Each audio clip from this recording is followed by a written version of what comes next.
नमस्कार दोस्तों, स्वागत है आप सभी का the GK academy your digital Edify YouTube channel में। मैं सौरभ भारती आप सभी का हार्दिक स्वागत करता हूं। मध्यकालीन भारतीय इतिहास के लेक्चर्स हम लोग कर रहे थे, उसी कड़ी में ये अगला चैप्टर है। लास्ट चैप्टर में हमने खिलजी वंश के बारे में बात करी थी और इस लेक्चर में हम तुगलक और सैयद वंश के बारे में बात करेंगे। जो चैनल पर नए हैं उन्हें मैं बता दूँ कि आप कोई भी एग्ज़ाम दे रहे हैं, चाहे वो केंद्रीय स्तर का हो या राज्य स्तर का हो, अगर उसमें आपके पास भारतीय इतिहास, भारत और विश्व का भूगोल, राजस्थान का भूगोल, भारतीय अर्थव्यवस्था, इस प्रकार के टॉपिक्स हैं सिलेबस में, तो इनके ऊपर मैं एक पूरे लेक्चर की सीरीज़ करूँगा। आप जो भी लेक्चर सब विषय में जो भी टॉपिक देखेंगे वो टॉपिक आपको मेरे चैनल पे मिल जाएगा। तो चैनल आप सब्सक्राइब नहीं किया तो कर लीजिए। शुरू करते हैं लास्ट हमने जहाँ छोड़ा था। देखिए, अलाउद्दीन खिलजी की मृत्यु के लगभग 4 साल बाद ही जो है खिलजी वंश समाप्त हो गया। अलाउद्दीन की मृत्यु के बाद जो आखिरी शासक हुआ नासिरुद्दीन महमूद, उसकी हत्या गयासुद्दीन तुगलक ने कर दी और उसने दिल्ली पर तुगलक वंश की नींव रखी। देखिए, नासिरुद्दीन महमूद से पहले जो मुबारक शाह खिलजी था, उसकी हरकतें एक शासक की तरह बिल्कुल नहीं थी, बहुत ही विलासी प्रवृत्ति का था। इस वजह से वो अपने अमीरों में और जो उलेमा वर्ग थे उनमें अलोकप्रिय था। नासिरुद्दीन महमूद है, वो जब शासक बनता है तो वो अपने करीबी लोगों की नियुक्तियां बड़े बड़े पदों पर करता है, जिससे कई सारे तुर्की अमीर और सरदार नाराज़ हो जाते हैं। हालांकि वो उलेमाओं को धन देने की कोशिश करता है, सरदारों को धन देकर खुश करने की कोशिश करता है, पर राज्य की वित्तीय स्थिति खराब हो जाती है। ऐसी स्थिति में पंजाब के दीपालपुर का एक राज्यपाल गयासुद्दीन तुगलक दिल्ली पर चढ़ाई कर देता है और एक निर्णायक युद्ध में नासिरुद्दीन खुसरो शाह की हत्या करके दिल्ली की गद्दी पर एक नए राजवंश की नींव रखता है, जिसे इतिहास में हम तुगलक वंश के नाम से जानते हैं। देखिए, तुगलक जो हैं ये भी तुर्की थे और इनका वंश जो है इतिहास में कोरोना तुर्क के नाम से जाना जाता है। ध्यान रखिएगा, इनका तुगलक कौन से तुर्क थे? कोरोना तुर्क थे। और गयासुद्दीन तुगलक जो है इसने गाजी की उपाधि धारण करी थी। तो दिल्ली सल्तनत का ये एकमात्र सुल्तान है जिसने गाजी की उपाधि धारण करी थी। और इसके समय भी मंगोलों का आक्रमण हुआ था, इसने मंगोलों को भी पराजित किया और मंगोलों को पराजित करने के बाद इसने मलिक उल गाजी की उपाधि धारण करी। देखिए, तुगलक जो हैं बहुत ही हम्बल बैकग्राउंड से थे, कोई बड़ा राज परिवार इनका नहीं था।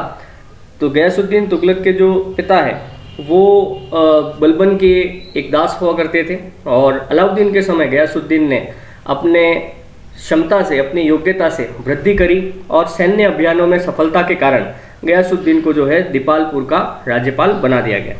गयासुद्दीन जब शासक बना तो इसके सामने बड़ी चुनौतियां थी, खास करके खजाना खाली था। बहुत सारे अमीर, तुर्की अमीर जो थे और उलेमा वर्ग जो था वो नाराज तो था ही था, उन्हें भी अपने पक्ष में करना था। तो गयासुद्दीन ने इन सभी का समर्थन हासिल किया। इससे समर्थन तो हासिल हुआ, परंतु अलाउद्दीन खिलजी ने जो निरंकुशता या सिर्फ राजा की सत्ता, राजत्व का सिद्धांत घोषित किया था, वो थोड़ा कमज़ोर पड़ गया। अब गयासुद्दीन तुगलक के साथ साथ जो तुर्की अमीर और उलेमा वर्ग थे वो भी जो है मजबूत हो गए थे। इस गयासुद्दीन ने अपने राज्य में आय को बढ़ाने के लिए कृषि उत्पादन की ओर ध्यान दिया। ये इस दिल्ली सल्तनत का ऐसा पहला सुल्तान था जिसने कृषि उत्पादन को बढ़ाने के लिए काम किया, नहरों का निर्माण कराया। इसने ये दिल्ली सल्तनत का पहला व्यक्ति था सुल्तान था जिसने नहरों का निर्माण करवाया। ठीक है। साथ ही साथ दिल्ली के निकट इसने एक नया शहर बनाया जिसे तुगलकाबाद के नाम से जाना जाता है। गयासुद्दीन तुगलक ने वारंगल और बंगाल में सैन्य अभियान किए। वास्तव में तो इसने वारंगल में अपने बेटे को भेजा था, आगे चल के वो मोहम्मद बिन तुगलक के नाम से शासक बनेगा और वारंगल में विजय से बहुत भारी मात्रा में जौना खां को, जो इसका बेटा था, जो आगे मोहम्मद बिन तुगलक के नाम से शासक बना, उसे भारी मात्रा में धन प्राप्त हुआ। साथ ही साथ इसने गयासुद्दीन ने स्वयं बंगाल विजय करी थी। ये बंगाल गया और वहाँ पर जो है जो लोकल छोटे छोटे जो रियासतें थी उनको पराजित करके उसने अपने राज्य में मिला लिया। गयासुद्दीन तुगलक ने अपने राज्य की स्थिति में बड़े बड़े सुधार किए, है ना। इसने जो कर लेने की व्यवस्था थी, जो राज्य के अंदर भूमि कर की व्यवस्था थी, या फिर जो कृषि की प्रणालियाँ थी, उनमें बहुत सारे सुधार किए। इसने जो अलाउद्दीन ने घोलिया प्रथा और दाक प्रथा सैनिकों का हुलिया रखना और घोड़ों को दाग लगने की जो प्रथा थी उसे व्यवस्थित ढंग से लागू किया। पुरानी सड़कों की मरम्मतें कराई, नए पुलों और सड़कों का निर्माण कराया। साथ ही साथ इसने एक और काम किया उस समय, इसने शराब के उत्पादन और बिक्री पर पूर्णतया प्रतिबंध लगाया। साथ ही साथ इसने एक मुहत्सिब नामक अधिकारी को एक मुहत्सिब नामक अधिकारी की नियुक्ति करी, जो कि क्या करता था, नैतिक शिष्टाचार के समाज के अंदर, राज्य के अंदर किसी प्रकार का अनैतिक आचरण ना हो उसकी भी निगरानी तुम करोगे। इसकी हिंदुओं के प्रति नीति बहुत कठोर थी। हिंदुओं के प्रति जो है ये उदार नहीं कह सकते आप इसको। हालांकि इसने बड़े पैमाने पर कोई धर्मांतरण या फिर बड़े पैमाने पर कोई हिंदुओं का मास एग्जीक्यूशन या उनको आप समझिए कि मृत्यु की घाट तो नहीं उतारा, पर इसका एक कथन है कि हिंदू ना तो इतने धनवान बन सकें कि वे विद्रोह को तैयार हो जाए और ना ही इतने निर्धन हो जाएं कि वो कृषि को छोड़ के भाग जाएं। तो हिंदुओं के प्रति गयासुद्दीन ने अलाउद्दीन खिलजी की नीतियों का अनुसरण किया। अलाउद्दीन खिलजी भी कुछ कुछ इसी तरह की नीतियों पर चलता था।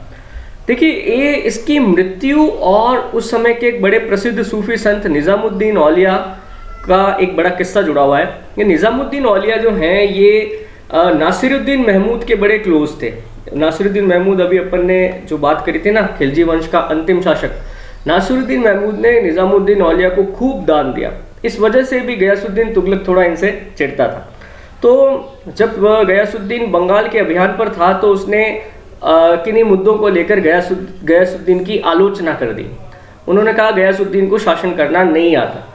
ये बात जब दिल्ली से बंगाल पहुंची तो गयासुद्दीन ने कहा कि मुझे एक बार दिल्ली पहुंचने दो, मैं इस औलिया की खबर लेता हूँ। तो जो औलिया के शुभचिंतक थे उन्होंने जाकर औलिया से कहा कि सुल्तान को इस बात का पता चल चुका है, वो आपसे नाराज़ है और पता नहीं वो दिल्ली आकर आपके साथ क्या करेगा, आपको दिल्ली से निकल जाना चाहिए। तो निज़ामुद्दीन ने एक कथन कहा जो फिर आगे चलकर बड़ा फेमस हो गया। उनका हुनूज दिल्ली दुरस्त, इसका मतलब था दिल्ली अभी दूर है। और वास्तव में ऐसा ही हुआ कि जब बंगाल अभियान से वो दिल्ली लौटा तो इसके स्वागत के लिए इसके पुत्र जौना खान ने दिल्ली से बाहरी अफगानपुर के समीप, दिल्ली के पास एक बस्ती थी अफगानपुर, वहाँ पे इसके स्वागत के लिए एक बड़ा लकड़ी का महल बनवाया, तैयार करवाया। रात को खूब अच्छा वहाँ पे जश्न हुआ और रात के समय ही वो महल जो है भर भरा कर गिर गया और उसके अंदर सोए हुए ये गयासुद्दीन तुगलक और उसका एक और बेटा था, उन दोनों की मृत्यु हो गई। तो इससे निज़ामुद्दीन की आप समझिए कि और ज़्यादा प्रसिद्धि हुई कि देखिए, मैंने कहा था कि वो दिल्ली में एंटर भी नहीं कर पाएगा। इस प्रकार से ये दिल्ली अभी दूर है एक जुमला चलने लग गया।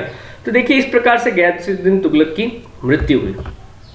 गयासुद्दीन तुगलक की मृत्यु के बाद जो अगला शासक बना वो बना मोहम्मद बिन तुगलक। हालांकि इसका मूल नाम जो है वो जूना खां या जौना खां मिलता है और ये भी कहा जाता है कि इसने अपने पिता की हत्या कर दी थी। ये जो पूरा षड्यंत्र रचा गया था ये कोई दुर्घटना नहीं थी, ये जानबूझकर किया गया कृत्य था। इस प्रकार का लकड़ी का महल जौना खान ने इस प्रकार से बनवाया था कि अगर एक हाथी की टक्कर उसे लग जाए तो पूरा महल भर भरा कर गिर जाए। देखिए, मोहम्मद बिन तुगलक इतिहास में बहुत ही आप समझिए कि विवादित शासक रहा है।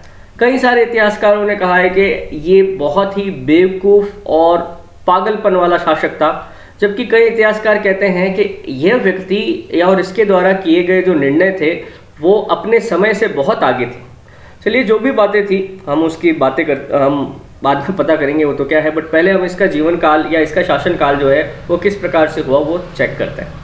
देखिए, मोहम्मद बिन तुगलक ने एक तो शासक बनते ही सबसे पहले जो बलबन के समय से चली आ रही थी प्रथाएं, जिसको इनके पिता ने भी, गयासुद्दीन तुगलक ने भी कुछ हिसाब से थोड़ा सा वापस से एक्टिव कर दिया था, वंश की उच्चता के आधार पर पदों पर भर्ती करना, इसे इसने फिर से बंद किया और योग्यता के आधार पर इसने पद देना प्रारंभ किया। ठीक है, इसके शासनकाल में जो है प्रसिद्ध एक यात्री आता है इब्न बतूता, उसकी भी हम चर्चा करेंगे। ध्यान रखना, इब्न बतूता है जो इसके शासनकाल में ही भारत आया था। तो मोहम्मद बिन तुगलक कई सारे विवादित निर्णयों के कारण चर्चा में रहा है इतिहास में। अपन बात करते ही विवादित निर्णय क्या क्या थे। देखो जैसे इसने दो आपके कर में वृद्धि करी, दो आपका कर, इसका ये कहना था कि पूरे इलाके में जो भी रियासत है वहां पर कर की दर समान नहीं हो सकती, क्योंकि कई इलाके उपजाऊ हैं, कई इलाके कम उपजाऊ हैं, कई इलाके बंजर हैं, तो सबसे एक जैसा कर कैसे वसूले। तो ये गंगा यमुना के बीच का जो क्षेत्र है, दोआब का क्षेत्र है, यहाँ पर भूमि उपजाऊ है, इसलिए यहाँ से जो है कर ज़्यादा वसूलना चाहिए। जियाउद्दीन बर्नी के अनुसार दोआब क्षेत्र में 10 गुना की वृद्धि कर दी गई, जबकि बदायूनी ने, इतिहासकार ने लिखा है कि 20 गुना की वृद्धि कर दी गई।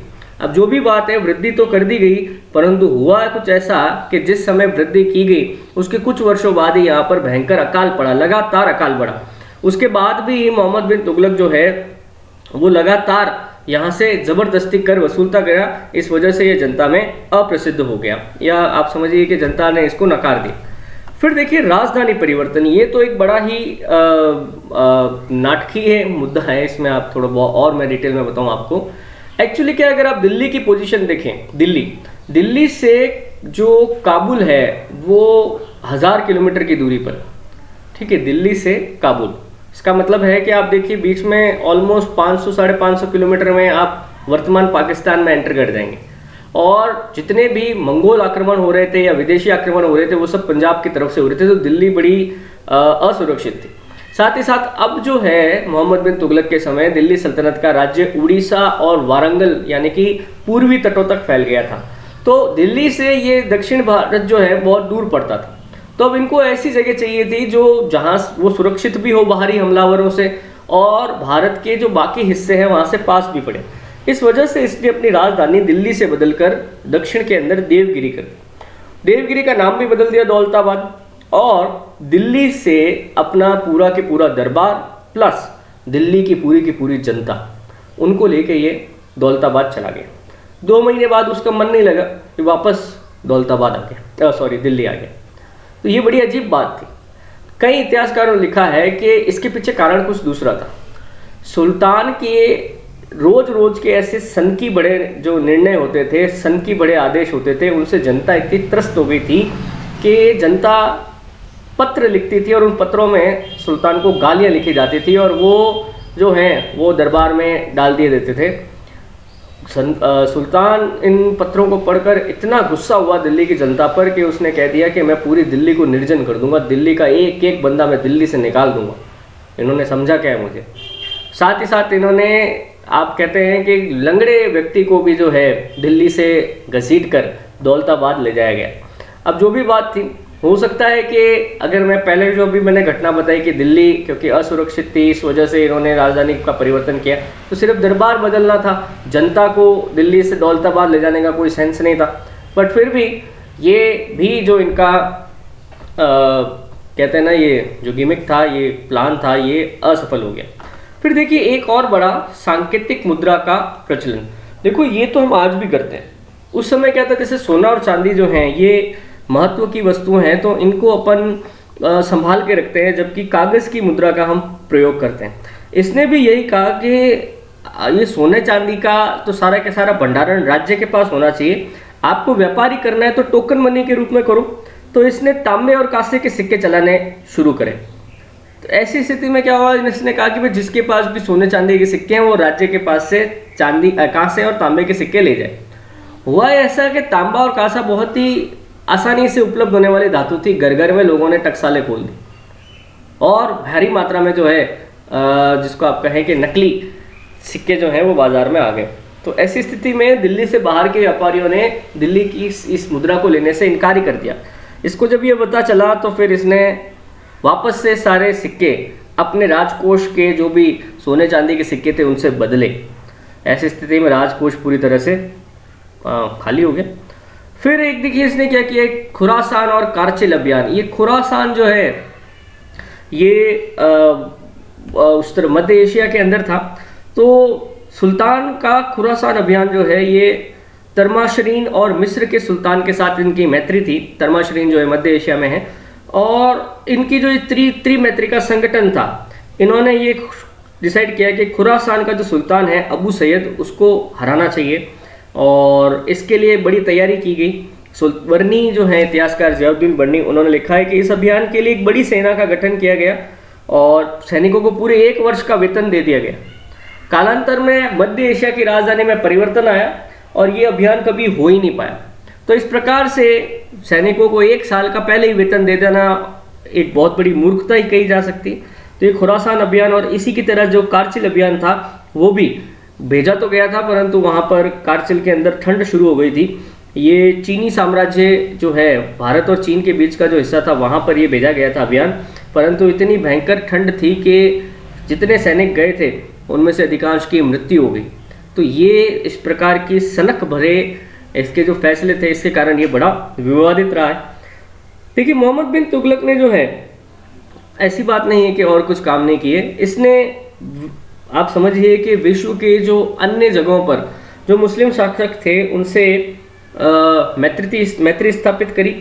साथ ही साथ इसने जो उस समय तत्कालीन अब्बासी खलीफा थे उनसे स्वीकृति पत्र भी प्राप्त किया, जैसा कभी इल्तुतमिश ने किया था। इसने सिक्कों पर अपने नाम के बदले खलीफाओं का नाम जो है वो अंकित कराया। इसने कृषि के विकास के लिए, जैसा इसके पिताजी ने किया था, वैसे दीवान एक कोही की इसने भी स्थापना करी। और ये सबसे खास बात है इसकी कि ये धार्मिक रूप से सहिष्णु था।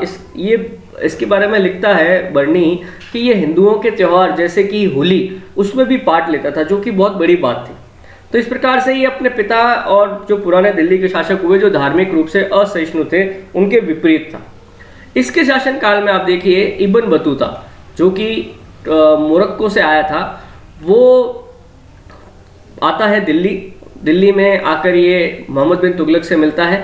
ये दिल्ली का काजी बना देता है इसको। मोहम्मद बिन तुगलक ने इब्न बतूता को दिल्ली का काजी बनाया और बाद में इब्न बतूता को मोहम्मद बिन तुगलक ने चीन भेजा अपना राजदूत बनाकर। और इस प्रकार से इब्न बतूता ने ये जो पूरी यात्राएं करी, मोरक्को से भारत आना, मोरक्को में जगह टेंजियर से ये भारत आया, भारत से फिर ये चीन गया। तो इसने अपने पूरी ये यात्रा का वृतांत जो लिखा है वो रहला, किताब उल रहला एक है, उसमें लिखा है। तो ध्यान रखना है, ये इसकी किताब है इब्न बतूता की। ब्रिटिश इतिहासकार एल्फिंस्टन ने कहा है कि मोहम्मद बिन तुगलक जो है वो मानसिक रूप से विक्षिप्त था, उसमें पागलपन का अंश था। तो इस प्रकार से जैसा पहले भी कहा कि बड़ा विवादित शासक रहा है। मोहम्मद बिन तुगलक के शासनकाल में जो है दक्षिण में हरिहर और बुक्का राय नामक भाइयों ने जो है विजयनगर साम्राज्य की स्थापना करी। इसी के शासनकाल में महाराष्ट्र में बहमन शाह ने बहमनी राज्य की स्थापना करी। और ये सांकेतिक मुद्रा की बात मैं भी आपके सामने कर चुका हूँ। इसकी मृत्यु 1351 में हुई। ये ठट्टा गया था सिंध प्रांत में, वहाँ पे रास्ते में ये बीमार पड़ गया और इसकी मृत्यु हो गई। इसकी मृत्यु के ऊपर बदायूनी ने लिखा है कि आज सुल्तान को प्रजा से और प्रजा को सुल्तान से मुक्ति मिली। तो जो भी बात है, इस प्रकार से इतिहास के इस विवादित शासक का अंत होता है। इतिहास में ये अपने जो फैसले लिए गए, अब वो सही थे, गलत थे, विवादित रहे, उनके कारण ये बहुत जाना जाता है।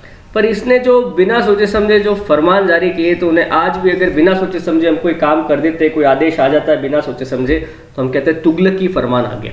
तो ये तुगलकी फरमान, ये तुगलकों का ये जो शब्द शुरू हुआ, ये मोहम्मद बिन तुगलक से शुरू हुआ है।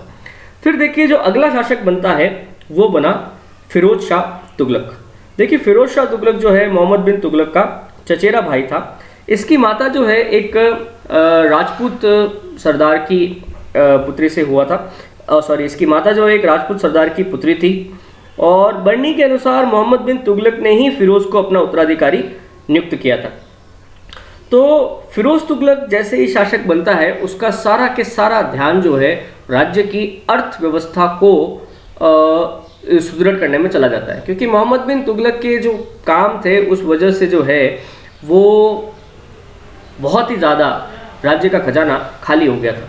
तो सबसे पहले तो फिरोज शाह तुगलक ने लगान की व्यवस्था को सही करने की कोशिश करी, क्योंकि राज्य में आय का प्रमुख स्रोत कर ही थे। तो इसने इस्लामी कानूनों के हिसाब से जो है 4 कर लगाए: खराज, खम्स, जजिया और ज़कात। ये खराज जो है, खम्स जो है, ये लूट के धन थे। जजिया जो है गैर मुस्लिमों से वसूला जाता था। और ज़कात जो है आप समझिए दान पुण्य का धर्म, दान पुण्य का जो होता है ना, दान दिया जाता है जो है, तो फिरोज शाह तुगलक ऐसा पहला शासक हुआ जिसने जजिया ब्राह्मणों पर भी लगाया। इससे पहले क्या था, जजिया कर ब्राह्मणों के ऊपर नहीं लगाया दिल्ली सल्तनत के सुल्तानों ने, पर फिरोज ने ऐसा नहीं किया, उसने ब्राह्मणों पर भी जजिया कर लगाया। और इसने जो जजिया कर लगाया इस प्रकार से ब्राह्मणों पे और हिंदुओं पे, वो लास्ट में जाके अकबर खत्म करता है, पर अकबर के बाद औरंगजेब उसे वापस लगा देता है। तो ये ध्यान रखना, दिल्ली सल्तनत के किस शासक ने ब्राह्मणों पर जजिया कर लगाया, तो फिरोज शाह तुगलक। हालांकि इसने गरीबों की सहायता के लिए दीवान खैरात नामक एक दान विभाग की स्थापित किया। इसने रोजगार ब्यूरो, ये इसके शासनकाल की एक बड़ी उपलब्धि कही जाती है। और दारुल शफा, यानी कि शफा का मतलब होता है अस्पताल, दारुल शफा के लिए इसने वो अस्पताल बनवाए। फिरोज ऐसा पहला शासक था जिसने शाही नहरों से सिंचाई के लिए पानी के प्रयोग पर सिंचाई कर लगाया। देखो, अपन ने पहले शुरुआत में बात करी थी गयासुद्दीन तुगलक की, उसने नहरें बनवाई, मोहम्मद बिन तुगलक ने भी नहरें बनवाई, पर फिरोज तुगलक ऐसा पहला व्यक्ति था जिसने इन नहरों के प्रयोग करने पर लोगों से कर वसूला। तो फिरोज तुगलक दिल्ली सल्तनत का ऐसा पहला शासक था जिसने नहरों के उपयोग पर कर लगाए। हालांकि अगर आपको कह दिया जाए कि सबसे पहले नहरों का निर्माण किसने कराया, तो आपका आंसर होगा गयासुद्दीन तुगलक। फिर देखिए, तुगलक ने अपने शासनकाल में एक और बड़ा काम किया था। इसने दिल्ली के आसपास फलों के बगीचे लगवाए, लगभग 1200 बगीचे लगवाए, जिससे राज्य की आय बहुत ज़्यादा बढ़ गई थी। इसने अपने कर्मचारियों तथा सैनिकों को सेवा के बदले नकद वेतन ना देकर जागीर प्रदान करने की नीति को लागू किया ताकि मुद्रा को बचाया जा सके। और उसने हुलिया प्रथा और दाग प्रथा जो आगे अलाउद्दीन खिलजी के समय चल रही थी, गयासुद्दीन तुगलक ने भी उसे जारी रखा था, मोहम्मद बिन तुगलक ने भी जारी रखा था, परंतु इसने जो है खत्म कर दिया। सिंचाई की सुविधा के लिए इसने 5 बड़ी नहरें बनवाई, ठीक है, जो सतलुज और व्यास से निकाली गई थी, और लगभग 30 कृत्रिम झीलों का निर्माण कराया। इसने अद्दा, विक और शशगानी नामक सिक्के चलवाए। सैन्य सेवा को इसने वंशानुगत बनाया, एक को सैन्य कार्य के लिए एक परिवार भेज सकता था। इसने कई प्रसिद्ध नगर भी बसाए, जैसे दिल्ली में फिरोजाबाद, फतेहाबाद, हिसार, फिरोजा, फिरोजपुर, जौनपुर, ऐसे नगरों की स्थापना जो है इसी के द्वारा की गई। देखिए, फिरोज शाह की तुगलक की एक और बड़ी शासनकाल की उपलब्धि रही थी, इसने कांगड़ा के ऊपर, हिमाचल प्रदेश में जो कांगड़ा रियासत थी उसके ऊपर भी इसने सफल अभियान किया था। वहाँ पर ज्वालामुखी मंदिर था जहाँ पर इसने लूटपाट करी, वहाँ से अनेक संस्कृत रचनाएं और पांडुलिपियाँ जो हैं इसे वहाँ से प्राप्त हुई थी। इसने जाजनगर जो उड़ीसा में था वहाँ पर भी चढ़ाई करी और वहाँ पे जगन्नाथ मंदिर को लूटा और काफ़ी धन वहाँ से इसे प्राप्त हुआ। इसके समय बंगाल जो है वो दिल्ली सल्तनत के हाथ से निकल गया था।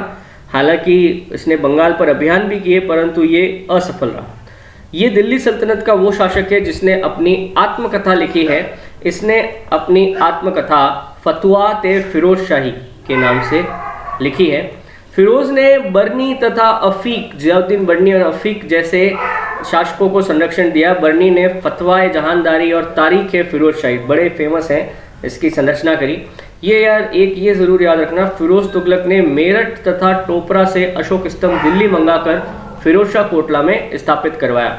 ये इसने अशोक स्तंभ जो है, जो आज हमें मिलते हैं दिल्ली में, ये दिल्ली लाने का काम इसी व्यक्ति ने किया था। फिरोज ने जो है दिल्ली में जामा मस्जिद, कुतुब मीनार, शमसी तालाब, जहांपना तथा निजामुद्दीन औलिया के समाधि का पुनरुद्धार करवाई। ये जामा मस्जिद वो नहीं है जो शाहजहां ने बनवाई थी, ये अलग है, ये वो नहीं है। फिरोज शाह तुगलक के बाद इसकी मृत्यु हो जाती है, फिरोज शाह की लगभग 1389 में, 1389 में। और इसके बाद जो है कोई भी शासक ऐसा नहीं था जो तुगलक वंश के जो 3 शासक अभी जिनकी अपन ने बात करी उनके जैसा योग्य हो सके। इसकी मृत्यु 1388 में हुई थी, मैं 89 भूल गया, 1388 में इसकी मृत्यु हुई थी। फिरोज शाह के उत्तराधिकारियों में तुगलक शाह द्वितीय, अबू बकर, मोहम्मद शाह और नासिरुद्दीन महमूद शाह थे। नासिरुद्दीन महमूद शाह के शासनकाल में 1398 से 99 में समरकंद के शासक तैमूर ने दिल्ली पर आक्रमण किया। उसने दिल्ली को बहुत ही भयंकर तरीके से लूटा और तहस नहस कर दी। तैमूर ने जब आक्रमण किया तो ये महमूद शाह, जो नासिरुद्दीन महमूद शाह है, ये दिल्ली छोड़कर ही भाग गया। 1405 में तैमूर की जब मृत्यु हुई, इतना खौफ हो गया था महमूद शाह को, वो दिल्ली वापस आए नहीं। तैमूर की जब मृत्यु हो गई, वो भी भारत से बाहर, तब ये नासिरुद्दीन महमूद शाह जो है वो वापस जो है दिल्ली आया। जब फिरोज शाह की मृत्यु होती है तो ये जो अयोग्य शासक आते हैं, तो राज्य के अंदर जो अस्थिरता थी, दिल्ली सल्तनत की अस्थिरता थी, इसका फ़ायदा उठा के जौनपुर, गुजरात और मालवा जो है ये पूरी तरह से स्वतंत्र हो जाते हैं। और एक इसकी आप बात याद रखिएगा, फिरोज शाह को एक प्रसिद्ध इतिहासकार है एल्फिंस्टन, उन्होंने सल्तनत युग का अकबर भी कहा है। तो इस प्रकार से अंत होता है तुगलक वंश का। अभी हमने बात कर ली थी तैमूर लंग का आक्रमण। तैमूर ट्रांसक्शन है, समरकंद का जागीरदार था। 1398 में इसने आक्रमण किया। उस समय दिल्ली का शासक कौन था? नासिरुद्दीन महमूद तुगलक था। तो तैमूर दिल्ली को भयंकर तरीके से लूट के तहस नहस करके चला जाता है। देखिए, इस प्रकार से नाम मात्र के तुगलक जो है बात के, ये नासिरुद्दीन महमूद के शासनकाल में शासक बचे थे। और कुछ समय बाद जो है इनसे सत्ता छीन लेता है सैयद वंश। तो हम बात करेंगे सैयद वंश के बारे में। देखिए, सैयद वंश का जो संस्थापक था वो खिज्र का था। खिज्र खां ने जो है दौलत खान को पराजित करके दिल्ली पर अधिकार किया और एक नए वंश की नींव रखी, जिसे इतिहास में सैयद वंश के नाम से जानता है। देखिए, खिज्र खां जो है इसका उल्लेख तारीख है मुबारक शाही के अंदर लिखा गया है। और ये जो सैयद है इनको सीधा मोहम्मद साहब का वंशज माना जाता है। हालांकि इसके बारे में कई मतभेद भी है, बट सैयद जो है उनके बारे में मान्यता है कि ये मोहम्मद साहब के सीधे वंशज हैं। खिज्र खां जो है ये मुल्तान के गवर्नर थे, मलिक सुलेमान उनका पुत्र था। तो जब तैमूर ने आक्रमण किया तब खिज्र खां ने उसकी सहायता करी थी। तो तैमूर ने भारत वापसी के बाद मुल्तान, लाहौर, दीपालपुर का सूबेदार उसको नियुक्त कर दिया। जब तैमूर की मृत्यु हो गई तो उसके बाद खिज्र खां ने इन प्रदेशों पर स्वतंत्र रूप से शासन किया। क्योंकि दिल्ली कमज़ोर थी तो उसने सीधा सीधा दिल्ली पे हमला करके दिल्ली को हथिया लिया और सैयद वंश की नींव रखी। खिज्र खां 1414 में जब सुल्तान बना तो उस समय सत्ता के लिए कई शक्तियां संघर्ष कर रही थी और इसने, आप समझिए कि बड़ी चतुराई से उन सभी को दबाया। इसने रैयत आला की उपाधि धारण करी थी। इसका मतलब है रैयत आला का तैमूर का मात्र हथ। इसने स्वयं को सुल्तान कभी नहीं कहा, इसने स्वयं को रैयत आला कहा। या आप ऐसा कह सकते हैं कि मैं तैमूर के नाम से शासन करता हूँ। उसने अपने सिक्कों पर तैमूर और तैमूर का एक पुत्र था शाहरुख मिर्ज़ा, उसके नाम छपवाए। अपना इसने कभी भी नाम नहीं किया।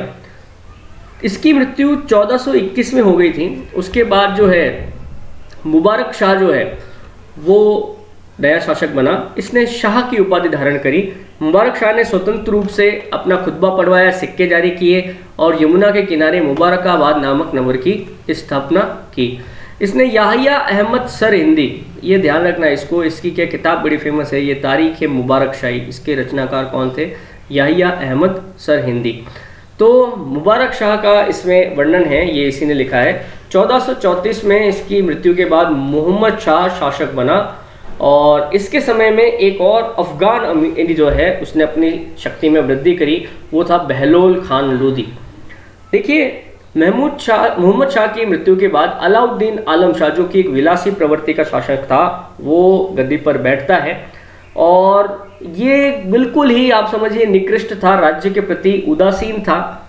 एक बार ये बदायूं गया 1447 में और इसे बदायूं इतना पसंद आया कि वापस दिल्ली आया ही नहीं। इसके बाद जो है इसने बहलोल खां को, जो दिल्ली उस समय बहलोल खां जो राज्य के अंदर एक बड़ा महत्वपूर्ण पद पे था, प्रधानमंत्री के पद पे था, उसे बुलाया और स्वयं अपनी इच्छा से उसने दिल्ली का जो शासन था वो बहलोल खां लोदी को सौंप दिया। तो इस तरह से ये जो अलाउद्दीन आलम शाह था ये सैयद वंश का आखिरी शासक वंश था। देखिए, सैयदों का दिल्ली सल्तनत में इतना कोई खास योगदान तो नहीं है। खिज्र खां को आप ज़रूर याद रख सकते हैं। उसके अलावा सैयद वंश का दिल्ली सल्तनत में को खास कोई बड़ा योगदान नहीं था। तो इस प्रकार से सैयद वंश का बहुत जल्दी एक छोटे से टाइम पीरियड में 1414 से लेकर सिर्फ 1451 तक इसके शासक रहते हैं और अंत हो जाता है और दिल्ली पर एक नया वंश आ जाता है, लोदी वंश, जिसकी बात हम नेक्स्ट चैप्टर में करेंगे। तो दोस्तों, ये था हमारा तुगलक वंश। दोस्तों, उसके बारे में, लेक्चर के बारे में कोई भी आपको क्वेश्चंस हैं, कमेंट हैं तो आप पूछ सकते हैं आराम से। कमेंट डालिए, मैं आपको ज़रूर आंसर करूँगा। नेक्स्ट लेक्चर का इंतज़ार करिए, जल्दी ही डाल दूँगा। Thank you.